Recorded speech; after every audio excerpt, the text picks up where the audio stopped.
Alors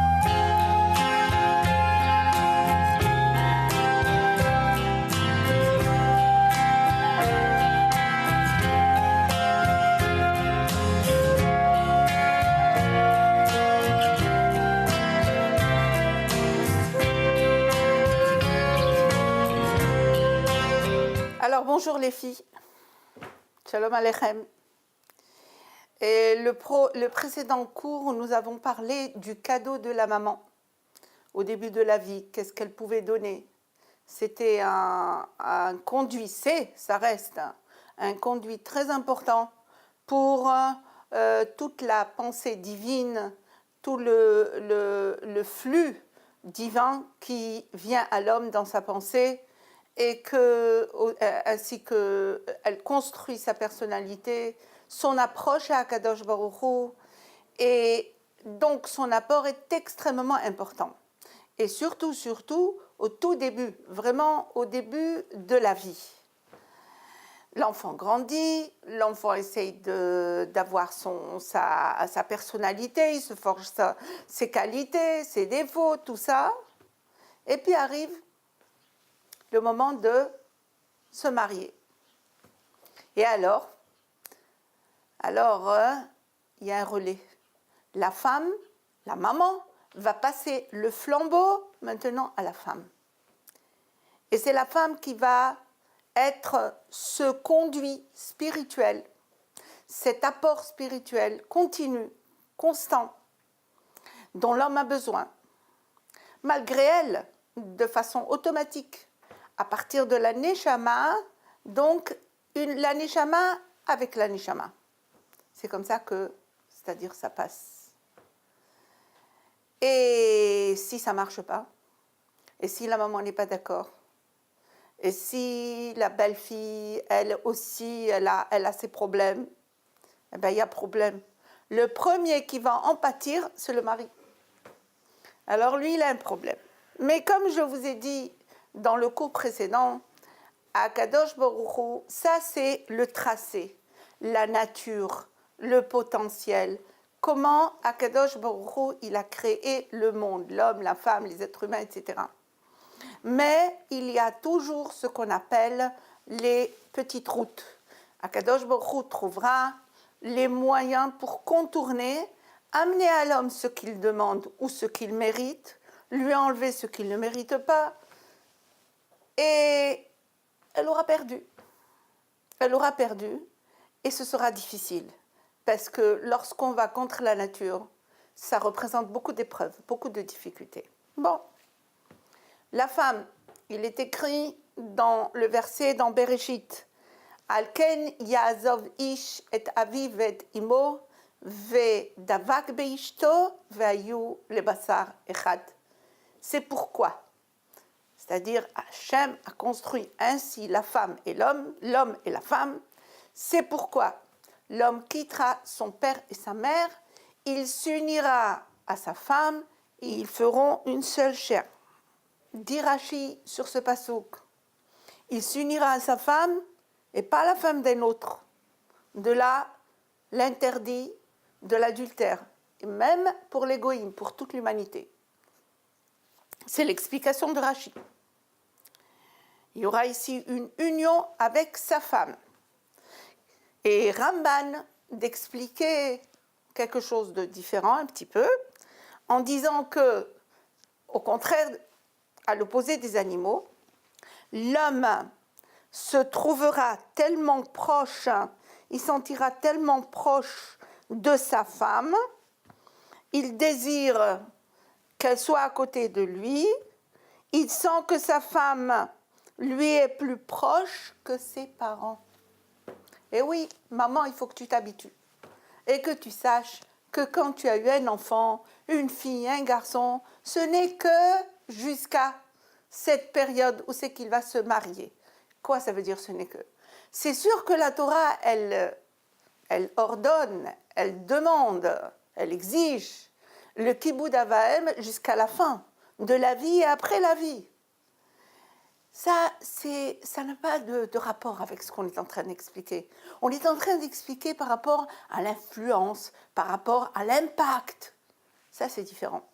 Une maman doit savoir se mettre de côté, laisser d'abord son enfant grandir, se réaliser et ensuite se marier. C'est-à-dire, il trouvera sa femme et Bezrat Hashem, il s'unira à sa femme et ils feront une seule unité. Il faut qu'elle le comprenne. C'est très très important. Et maintenant, de sa femme, il va recevoir quelque chose de très très très très important. Parce que maintenant, c'est plus un bébé. Maintenant, c'est un adulte. Et il a besoin d'un apport qui est différent. Pour l'expliquer, Shlomo HaMelech, dans notre chapitre, il entame tout de suite le verset qui commence par la lettre du Bet. Batarba lev baala veshalal lo yirsa. Le cœur de son époux, il a confiance. En elle, il a confiance. Le batarba, cette confiance qu'il met en elle, et il ne manquera de rien. Shalal lo yirsar, il ne manquera de rien. Rachid dit, qu'est-ce que ça veut dire, il ne manquera de rien? À partir du moment où il lui fait confiance. Alors, Rachid explique, aucun bien ne lui manquera. Le Ibn Ezra, il s'agit ici de la Parnassa. Dans ce qu'elle achète, dans ce qu'elle vend, il est toujours bénéficiant. Le Malbim, il explique, elle gère avec économie le budget que son mari a apporté à la maison. Et le Metsudot, il continue, lorsqu'il part pour sa Parnassa, pour ses affaires, il ne se hâte pas de rentrer avant qu'il n'ait terminé son travail, car il a confiance en celle qui est restée à la maison. Donc, qu'est-ce qu'on a vu avec toutes ces explications? Batarba lev baala, elle s'est gardée les biens de son mari et ne les délapide pas. Et surtout, cela provient de ce bitachon, de ce batarba, de cette confiance, qui va faire après le béton, le ciment, qui va unir ces deux neshamot. Et c'est pourquoi la Torah, elle a dit, la première année, Nakiye leveto shana echad vesimach et ishto asher laka. Il sera beaucoup plus présent la première année, et c'est comme ça qu'il va réjouir sa femme. Et Be'ezrat Hashem, ils vont créer cette atmosphère de confiance et bien sûr mutuelle. On ne peut pas faire confiance à quelqu'un si lui aussi ne nous fait pas confiance. Donc il y a ici une atmosphère de confiance qui va se créer. Je vais vous raconter une histoire, juste pour comprendre l'impact et l'importance de ce batarba lev baala, de cette confiance. C'est vrai que c'est... Bon, je vais vous l'apporter tel que je l'ai connu, de près. C'était donc un couple d'amis quand on était au Lim Hadashim à Jérusalem. Et lui, il était un Américain, jeune homme, qui venait à peine de faire ses premiers pas dans la Teshuvah. Elle était Yerushalmite, bien israélienne, dynamique. Et puis elle lui dit comme ça, tu ne vas pas rester comme ça, tu ne sais même pas lire une phrase. Je vais t'envoyer au kollel les premières années, on va voir. D'abord, apprends. Apprends à être un Yehudi, à lire la Tfila, un petit peu de Gemara, un petit peu de Mishnah. Apprends quelque chose. Et comment on va vivre? Et il n'y a pas de problème. Moi, je suis couturière, tu vas voir, on va pouvoir y arriver. Donc, elle était à la couture et lui, il allait au kollel. Mais il ne sait pas. Alors, quand il ouvrait sa Gemara, il ne comprenait rien. Et il s'ennuyait. Le petit Américain tout gâté, là, il n'est pas habitué à faire des efforts. Alors, il se lève, il fait un tour, il fume une cigarette, il boit un verre de café, il papote avec les amis. Voilà, la journée, elle passe. Il arrive à la maison, il la voit, elle ne lui pose pas de questions. Elle est toute confiance. Elle a envoyé son mari pour étudier, elle sait qu'il fait des efforts. Mais elle, de son côté, elle est là sur sa machine à coudre. Même les petites sœurs de la nuit, et elle travaille. Et lui, qui contemplait cette image, il disait, regarde, Elle me fait confiance. Elle est sûre que je suis partie étudier. Et moi, je suis partie tourner et boire un café et fumer une cigarette. Et regarde comment elle se dévoue pour moi. Le lendemain, quand il revenait, alors, il n'avait pas le cœur de se lever. Toujours l'image de sa femme qui était sur cette machine à coudre en train de travailler, de bosser, la maison et les enfants. L'essentiel, allez, je t'ai envoyé pour étudier, pour grandir. Eh bien, il s'asseyait et encore des efforts, encore des efforts.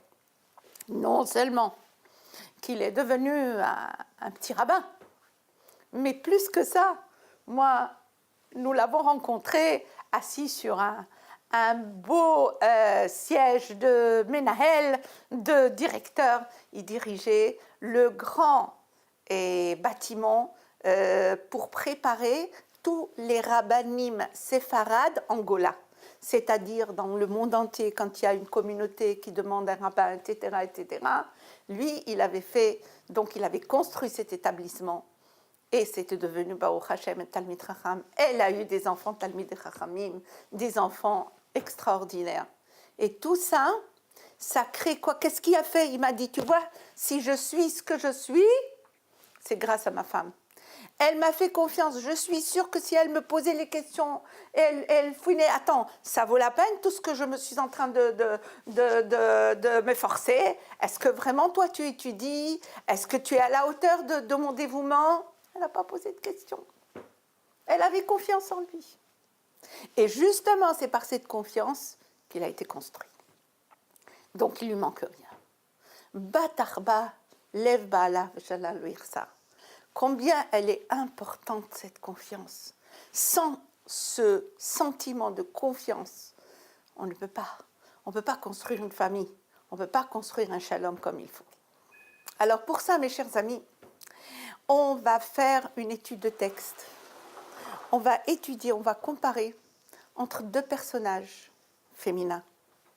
Un qui est plus ou moins proche de nous et un autre qui est bien plus ancien. Mais c'est très intéressant parce que la nature féminine ne change pas. Vous allez me poser une question, je vous le dis déjà d'avance.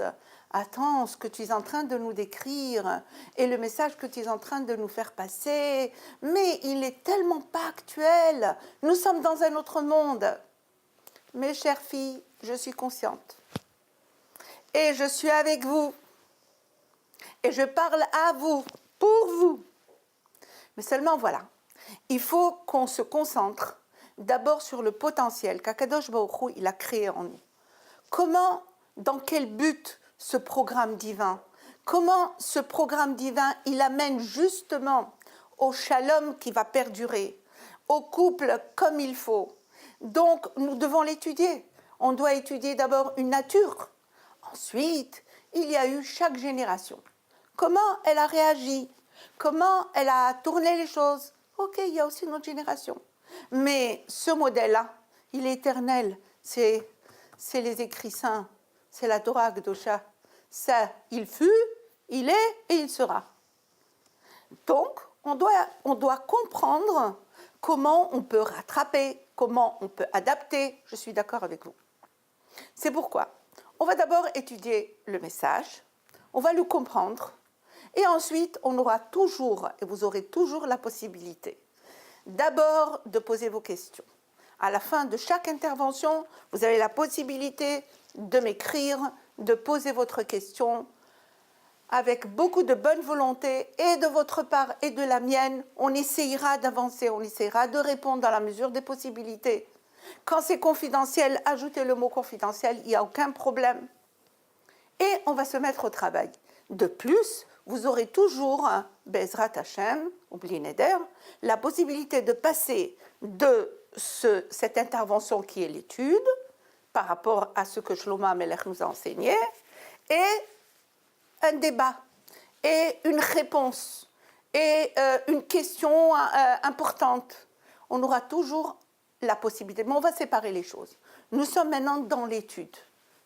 D'accord? Très bien. Alors on va y aller. J'ai choisi pour vous, mes chères filles, j'ai choisi 2 images, je vous l'ai dit. Alors la première, elle est proche de nous. proche de nous. C'était dans les années, allez, jusqu'aux années 70, ça va, hein, c'était pas... Allez, il y a 40, 30 ans, 40 ans. Elle était présidente, ça vous dit quelque chose? Une bonne maman, toujours sage. Sur elle, à l'époque, Moshe Dayan avait dit « Je ne connais qu'un seul homme dans le gouvernement. C'est Golda Meir. » Et alors, je ne connais qu'un seul homme. C'est-à-dire qu'elle avait cette autorité, mais une autorité rassurante. Ce n'était pas la femme... enfin, bon, admettons. On connaît toujours cette image. Elle était très posée. Et elle a eu affaire à des époques très difficiles. Il y avait même la guerre, d'abord au tout début, les années 48, avec tout le début de l'État. Et ensuite, la guerre de Kippour, ce n'était pas facile. Elle a passé. Golda Meir. Bon, un jour, j'étais en train de feuilleter son livre sur son autobiographie. Et j'étais curieuse de savoir, attends, où est son mari? Son couple. On a entendu parler, ce qu'elle a fait, ce qu'elle a... Et j'ai tourné les pages. Je suis arrivée, je me rappelle, la page 82-83. Bon, vous pouvez toujours la chercher selon l'édition. Vous pouvez demander l'édition Golda Meir, ma vie. Et regardez ce que j'ai trouvé. À cette époque-là, c'était un couple qui était monté d'Amérique, elle et son mari. Ils avaient 2 enfants. Bien sûr, c'était les années 50, c'était le début. Il y avait une grande pauvreté, il y avait un grand combat. Et elle habitait à Jérusalem. Elle travaillait, elle et son mari, ils essayaient de mener à bien une petite parnassa. Et elle faisait toujours, ils étaient très idéalistes, et ils étaient là pour construire le pays, etc. Donc, on lui propose un poste très très important. Elle voyage à Tel Aviv, et puis au retour de cette proposition, elle nous fait part de ses hésitations et de ses réflexions. J'ai traduit du mot à mot. Écoutez bien. Alors, elle nous dit comme ça. La conséquence la plus grave de ma décision est qu'elle mettait fin à ma vie de famille.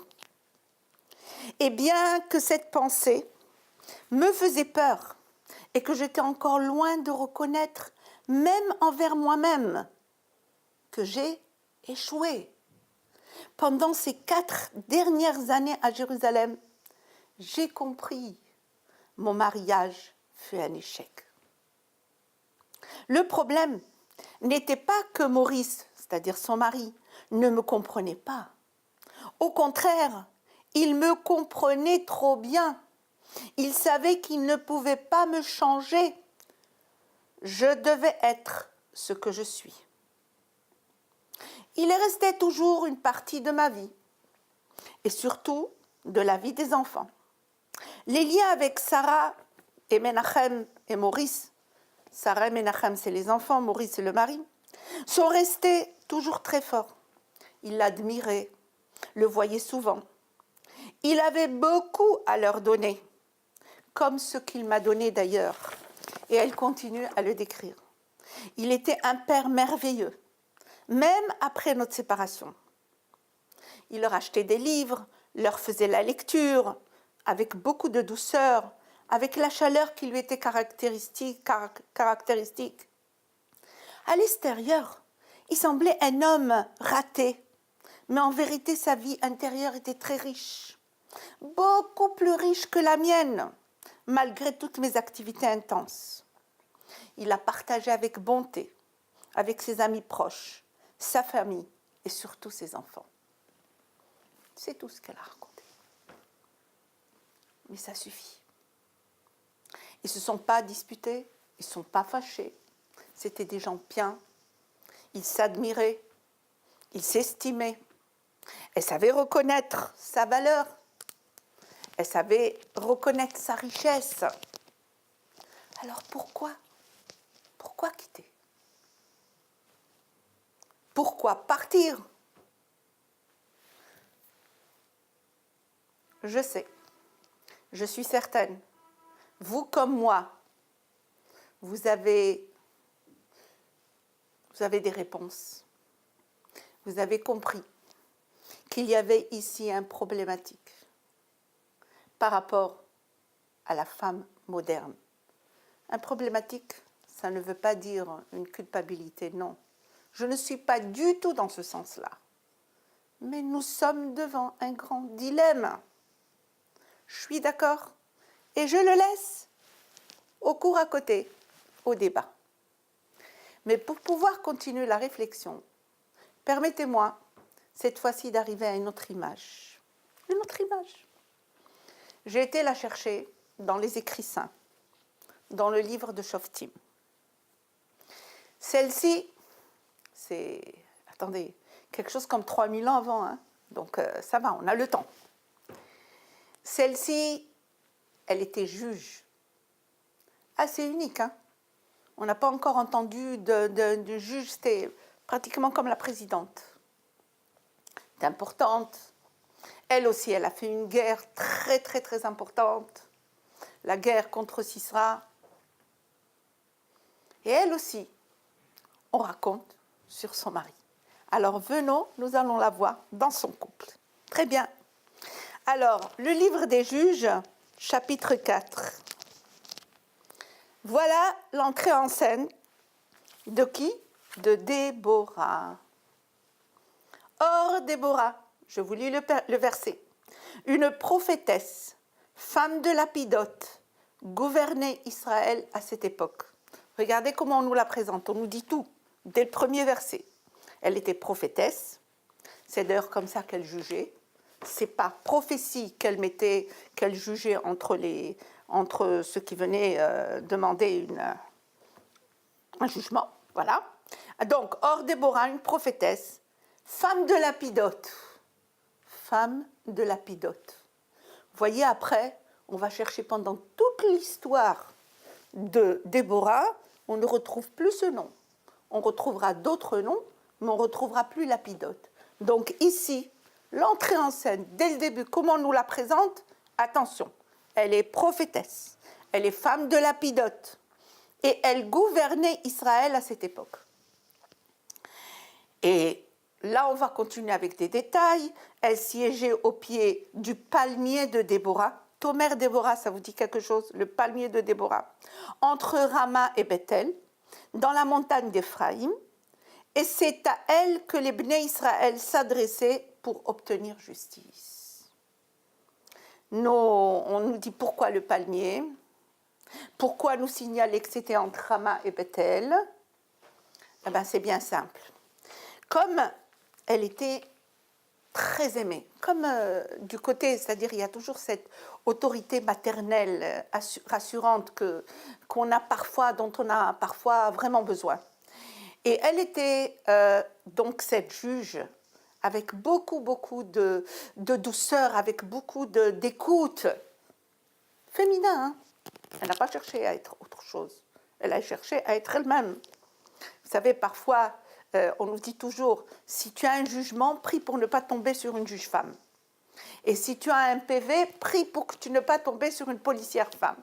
Je n'ai rien contre, mais en tout cas, ça donne des craintes. Pourquoi? Parce qu'elle va te prouver qu'elle est un homme. Oui, mais là non. Déborah était ce qu'elle était. Elle était prophétesse. Elle était la femme de Lapidote. On va expliquer pourquoi ce nom, pourquoi ce surnom en fait, de son mari. Et elle siégeait sous le Tomer Déborah. Vous savez, le palmier est l'arbre le plus haut. Donc, elle siégeait entre Rama et Bethel. Pourquoi on nous signale où c'est qu'elle siégeait? Parce qu'il y a quelque chose d'autre. Nos sages nous disent que pour être prophétesse ou prophète, il faut avoir 3 qualités. Le premier, super intelligent, parce que la prophétie ne peut pas se poser sur quelqu'un qui n'est pas intelligent. Super intelligent. Le deuxième, riche. Pourquoi? Parce que le prophète, il doit faire des sermons à tout le monde, il doit être le guide, il ne doit pas être... il doit faire c'est-à-dire il doit avoir une prestation honorable. Et puis, il doit être beau. Ça, c'est pour le truc. Donc, il doit bien présenter. Il doit être bien présenté. Il ne dépend pas du salaire qu'on va lui donner. Comme ça, il est équitable. Et de l'autre côté aussi, il est super intelligent. Bon, il faut qu'il ait d'autres qualités, bien sûr, parce que la prophétie ne va pas se poser sur quelqu'un qui a de gros défauts. Il faut que ça soit vraiment, vraiment, comme dit le Rambam, quelqu'un qui a travaillé ses midotes jusqu'au summum. Elle siégeait, tous ces terrains, nous dit le Midrash, lui appartenaient, elle était riche. Donc elle était riche, elle était intelligente, et elle avait ce palmier pour avoir la tsniout, parce qu'elle ne voulait pas recevoir les gens chez elle à la maison. Donc tout était impeccable, tout le monde l'aimait, tout le monde venait l'entendre. Qui est Monsieur Lapidote? Il nous reste maintenant d'écouter qui est Monsieur Lapidote. Alors écoutez bien ce que le Midrash maintenant il va nous dire. Le Midrash va nous dire comme ça.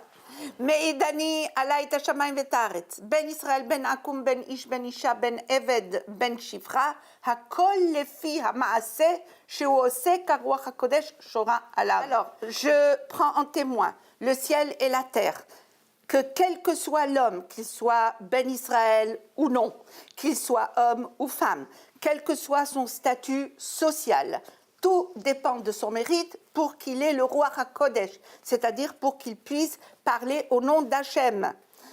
Ker Amrou, et c'est ainsi qu'ils ont dit, Bala Shel Dvora, le mari de Dvora, Amaretz Haya, Am Haaretz Haya. C'était un homme simple. Ah, sa femme lui a dit, mais que puis-je faire pour que tu puisses avoir une partie parmi les gens chérim bien? C'est-à-dire, en tant que si elle s'est mariée, et puis voilà, elle était riche, intelligente, belle, on a tout dit, d'accord? Et puis voilà, elle se marie avec quelqu'un, et il est simple, c'était pas à la hauteur de Dvorah. Qu'est-ce qu'aurait pu lui dire? Mais attends, qu'est-ce que tu vas faire toute ta vie? Tu vas aller jouer aux cartes au café? Non, je préfère t'envoyer à Shiloh. Pourquoi à Shiloh, là où il y avait le temple à l'époque, donc comme le Beth Amikdash, et c'est là que siégeaient les sages du pays, donc le Sanhedrin, donc les sages. Et à force de les côtoyer, alors tu vas prendre un très bon comportement, tu vas apprendre d'eux, tu vas être aussi toi un grand sage. Oui, mais comment il va aller les côtoyer? Il n'a pas le niveau. Alors, qu'est-ce qu'elle lui a dit? Viens, je vais te faire des torches. Et tu vas les prendre. Torche, c'est lapidote, des torches. Lapidote. Et tu vas les prendre au Sanhedrin, au temple. Et tu vas, au fur et à mesure, être responsable de l'éclairement, parce qu'il n'y avait pas d'électricité, de l'éclairement du Sanhedrin. Et tu vas devenir sage. Et donc, il l'appelait Monsieur Lapidote parce que c'était lui qui apportait ces torches au fur et à mesure. Et c'est comme ça qu'il est devenu ce qu'il est devenu par la suite. Alors, regardez le langage du Midrash, Eliyahu Rabbah. Il dit comme ça. Akadosh Baruch Hu bochen levavot uklayot, et Hachem qui voit l'intérieur de l'homme. Amar, les Dvorah, il a dit à Dvorah. Alors, écoutez bien, regarde comment les paroles du Midrash. Amar les Dvorah, il a dit à Dvorah. Vous avez eu la kavana, leshem shamaim, c'est-à-dire ensemble, et ton mari et toi, votre kavana était pour faire pour Akadosh Baruch Hu. Toi, tu voulais que ton mari devienne sage. Et lui, il voulait bien servir les sages. Asitem ptilot avot, vous appliquez à ce que les torches soient belles, soient grandes, pour qu'il y ait beaucoup de clarté dans le Beth Amikdash. Alors moi aussi, Arbe et Tren. Regardez comment Akadosh Baruch Hu, il s'adresse aux deux. Il ne s'adresse pas à Déborah, il s'adresse et à Déborah et à son mari. Arbe et Tren, moi je vais vous agrandir dans le peuple d'Israël. Vous avez compris de quoi il s'agit ici? C'est-à-dire que Déborah, elle, au début, qu'est-ce qu'elle a dit? Elle a dit, attends. Il y a ici quelque chose d'abord à arranger dans mon couple. La première année, elle s'est rendue compte qu'elle avait quelque chose à donner. Et puis, puisqu'elle a quelque chose à donner, elle a compris quoi? Elle ne va pas lui dire, tu n'es pas intelligent, tu ne sais pas étudier. Non. Qu'est-ce qu'elle a fait? Elle est rentrée dans son, si vous voulez, dans son chemin. Elle lui a dit, viens, on va faire une grande mitzvah. Et elle a parlé des deux en même temps. Viens, on va faire une grande mitzvah. Tu vas prendre des torches, mais pour prendre des torches, il faut bien qu'il y ait quelqu'un qui les prépare. Alors imaginons, Dvorah, elle avec toute son intelligence, avec toute sa personnalité, elle est assise enfin en train avec tous les vieux tissus, les vieux torchons du village, en train de faire des torches. Vous vous rendez compte? Alors qu'elle aurait pu être je ne sais pas quoi. Non, elle a dit, attends d'abord. D'abord, je vais essayer de donner à mon couple, de donner à mon mari, d'essayer de le construire. Elle y est arrivée. Il était devenu sage. D'abord, tout le monde était connu. On en parlera à la fin du Père, et quand on va parler Noda Basharim Baala, et grâce à elle, son mari est devenu célèbre, etc., etc. Ça, c'est dans la lettre du Noun. C'est à la fin du Pérec. Mais en tout cas, ce qu'on sent ici. Déborah, elle a investi. La première année, qu'est-ce qu'elle a dit? Elle a dit, d'abord, je vais investir en mon mari. Lui, quand il a vu comment elle s'efforçait pour lui, elle lui donnait à lui, il lui a donné tout son cœur, toute sa confiance. Et Akadosh Baruch Hu, qu'est-ce qu'il dit? Il ne sépare pas, moi je vais t'agrandir à toi et je vais le faire à lui. Non, ensemble, je vais vous agrandir dans le clan d'Israël. Et quand je vais vous agrandir dans le clan d'Israël, et je vais faire en sorte, alors qu'est-ce qu'il a fait en sorte? C'est Déborah qui était juge, c'est Déborah qui est devenue prophétesse, c'est Déborah qui a eu une grande renommée, elle était très aimée, une grande réputation, elle était vraiment très aimée du peuple. Ils venaient d'eux-mêmes pour chercher Déborah, pour essayer de régler leur dilemme. Et lui, nous dit le Midrash un petit peu plus loin, lui il avait 3 noms. Il s'appelait Barak, il s'appelait Michaël et il s'appelait Lapidote. Voilà. Alors Lapidote, on a vu, c'est grâce à sa femme, c'est parce que c'est comme ça qu'il est devenu sage. D'accord? Il prenait les torches au Beth Amikdash. Michaël, c'est parce que il était humble. Et pourquoi il était humble? Regardez, Michaël, Shehume Michetatmo. Pourquoi il était humble? Parce que sa femme était humble. Parce que c'était l'ambiance à la maison. Et l'ambiance à la maison, ce n'était pas moi plus que toi moins que moi, etc. Mais plutôt, qu'est-ce qu'on peut faire pour s'entraider? Et l'essentiel, je vais t'aider, c'est ça le plus important. Elle a mis toutes ses forces, toutes ses kishronotes, tous ses dons. Elle a mis, je veux aider mon couple, je veux fonder mon foyer. C'est le plus important d'abord. Et alors, après, qu'est-ce qui est arrivé? Elle a appelé Barak. Qu'est-ce que c'est Barak? Écoutez bien. Barak, ça veut dire un éclair. Il dit qu'il était heureux. Son visage était illuminé. C'était un homme heureux. Elle a fait de lui un homme heureux. C'est un homme qui se réalisait. Vous savez qu'est-ce que ça veut dire? Une femme qui vous fait confiance. Une femme qui vous donne tout son cœur. Qui se met pour vous servir. Alors, il était heureux.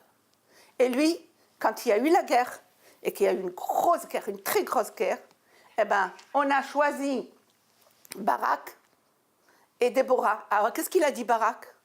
Voilà, c'est Barak qui a été choisi comme le général de cette guerre. Il va mener à bien cette guerre. Mais alors, qu'est-ce qu'il dit à sa femme? Ah non, tu viens avec moi. Voilà, Taïmi. Si déjà, elle reçoit la prophétie, c'est Akadosh Baruch Hu qui apparaît chez elle, qui lui dit, voilà, il y a la guerre, si, c'est ton mari qui va la diriger. Quand elle lui transmet, qu'est-ce qu'il lui répond? Ah non, je ne vais pas tout seul. On a toujours fait tous les deux ensemble. Tu viens avec moi. Alors elle lui dit, mais si je viens avec toi, qu'est-ce qu'on va dire? Que le grand Sisra, le redoutable Sisra, a été vaincu par une femme? Alors elle sourit, elle va avec lui. Et c'est la fameuse chanson de Dvorah avec son mari Barak ben Avinoam. Ils nous ont donné cette belle victoire sur Sisra. Pour vous dire, elle n'a pas quitté. Réfléchissez un petit peu. Vous allez me dire, il y a 3000 ans. Ok, j'accepte. Mais moi, ce que j'étais en train de vous dire, regardez, on est parti avec le fil conducteur, comment Akadosh Baruch Hu, il a créé les choses. D'accord? Alors, elle, qu'est-ce qu'elle a dit? Attends. D'abord, on va construire notre couple. D'abord, je vais laisser mes dons, mes aspirations. Allez, maintenant, on va se construire. Et Akadosh Baruch Hu, qu'est-ce qu'il fait? Il les a aidés. C'est ça ce qu'il faut réfléchir. Parce qu'elle a eu l'aide d'Hachem. Parce que dans ce couple, il y a ce qu'on appelle la Shechina. Rappelez-vous tout ça. Rappelez-vous, parce que chaque fois qu'on répétera ça, quand Baruch Hashem Zachou, ce couple, il a eu le mérite, il a eu la chance que la Shechina, la présence d'Akadosh Baruch Hu est en lui, alors Baruch Hashem. Il y aura des difficultés, il y aura des discussions, il y aura des choses qui vont nous opposer. C'est normal, c'est la vie. Mais il y a quelque chose. Il y a Akadosh Baruch Hu qui est là au milieu. Il y a Akadosh Baruch Hu qui fait l'union. Akadosh Baruch Hu qui bénit. Parce qu'on va voir. La deuxième partie du pasuk, c'est quoi? C'est Batarba Lebala, c'est la première partie. Mais la deuxième partie, Shalal le Irsa, c'est la Parnassa. C'est la Parnassa. Un couple, comme ça, il y a de l'abondance, il y a de la Shechina. Ah, maintenant, comprenez bien. Ce que la Torah, la Mishnah, la Gemara nous a dit. Sharoui Beloïcha, attendez, s'il n'a pas sa femme, voilà ce qu'il va manquer. Il va manquer Sharoui Belo Tova, il n'a pas de bonheur. Sharoui Belo Bracha, il n'a pas la bracha, il n'a pas la bénédiction dans ce qu'il fait. Sharoui Belo Simcha, il n'a pas la joie, c'est-à-dire il ne profite pas, il ne jouit pas jusqu'au bout, vraiment une Simcha pnimit intérieure de tout ce qu'il a. Sharoui Belo Choma, il est comme un homme qui n'est pas protégé. Ça, c'est un sujet à part. Qu'est-ce que ça veut dire que la femme, elle est choma lebala, elle est une muraille protectrice. On a appelé ça dans notre livre Le défi du couple juif, elle est sa forteresse. Elle est sa forteresse. Très bien. Je ne sais pas. Moi, je ne suis pas jugée ni Golda, ni personne d'autre. Mais je me dis, si Golda était partie étudier à l'école de Déborah, peut-être qu'elle n'aurait pas eu besoin de quitter Maurice. À réfléchir. Vous allez maintenant débattre. On est ouvert à toute la discussion. Maintenant, là, on a ouvert un sujet très important. Et je sais que ça va... Maintenant, moi, je vais vous finir. J'ai commencé par 2 histoires de femmes. Je vais finir par une 3e. Et je vais vous laisser avec cette réflexion. C'était... bon, c'est plusieurs années de cela. J'avais donné un cours à la Viso, c'était à Nice. Et il y avait... bon, je devais donner, mon sujet, c'était justement le défi du couple juif. C'était de là-bas que j'ai pris ce titre. Donc, la femme juive. Je l'ai décrit, on a parlé. Au bout de 2 heures, il y a une femme qui lève la main et qui me dit « Ouais, c'est très beau ce que vous êtes en train de dire, mais vous avez oublié le verset qui dit « Vohim Sholbach » et il te dominera. Alors je lui ai dit, très bien, mais pourquoi vous dites le verset coupé? Prenez-le depuis le début. Il est dit, et Ve'el isher teshukater, et c'était d'ailleurs une conséquence de la faute de l'homme, c'était pas, c'est-à-dire le chet adam harishon, ça s'est pas fait depuis le début, d'accord? Mais on va pas rentrer dans ça, dans tout ce dion-là. Maintenant, en tout cas, une chose est certaine, c'est que, prends le verset depuis le début, qu'est-ce qu'il est dit? Il est dit, Ve'el isher teshukater, à ton mari, tu aspires, quoi? Tu aspires à avoir son estime, à avoir son avis, à avoir son approbation. Ve'el isher teshukater. Et la suite, vohim sholbach. Et il te dominera. C'est-à-dire, comment il va te dominer? Tu es intelligente, tu as ta parnassa, tu as ton salaire, tu es capable, tu fais beaucoup de choses. Alors lui, il est quoi? Il est en plus? Alors, quel est le rapport avec toi? C'est que tu as besoin de lui. De quoi tu as besoin de lui? Tu as besoin de son approbation par rapport à toi. Une femme, dans son subconscient, elle est tout le temps en train de tester qu'est-ce qu'il pense de moi. Et j'ai donné un exemple. J'ai dit, regardez, imaginez une femme qui est chef de compartiment très important dans une banque, 300 personnes à son service. Tout le monde est louange, la complimente. Comme tu es efficace, comme tu es intelligente, comme tu sais, sans toi on ne peut pas. Vraiment, elle reçoit tous les compliments du monde. Maintenant, elle rentre à la maison. Et son mari, qui boit la soupe, il lui fait le... Il n'est pas content. Il lui dit, tu sais, elle n'est pas bonne ta soupe. Ou bien, regarde, je ne sais pas moi. Il va lui faire une petite critique. Et elle saute. Tu n'es jamais content, de rien ne te paraît, et tout ce que je fais, et tout. Et moi, je vais vous poser une question, mes chers amis. Il y a 300 personnes qui, aujourd'hui même, ils ont fait tous les compliments du monde. Ils ont dit qu'elle était la plus belle, qu'elle était la plus intelligente et tout. Ah ben, il y a un, face à 300, qui te dit que c'est pas tellement ça, qu'il n'est pas tellement content. Et alors, voilà. Voilà vous, Im Scholbach. C'est ça. C'est-à-dire, quand lui, il n'est pas content, une seule critique, elle efface 1000 compliments. Elle a besoin. Comme lui, il a besoin d'autre chose. Akadosh Baruch Hu, il a créé des besoins. Sinon, il n'y a pas de couple. Chacun va prendre son indépendance, chacun va de son côté. C'est fini. C'est quoi ça? Alors, pour qu'il y ait le couple, pour qu'il y ait papa et maman, pour qu'il y ait la famille, Israël, c'est le peuple de la famille, pour bien unir ces deux Neshamot qui se sont connues avant de descendre dans ce monde. Elles étaient une Neshama. C'est l'âme sœur. Et donc, pour cela, qu'est-ce qu'a fait Akadosh Baruch Hu?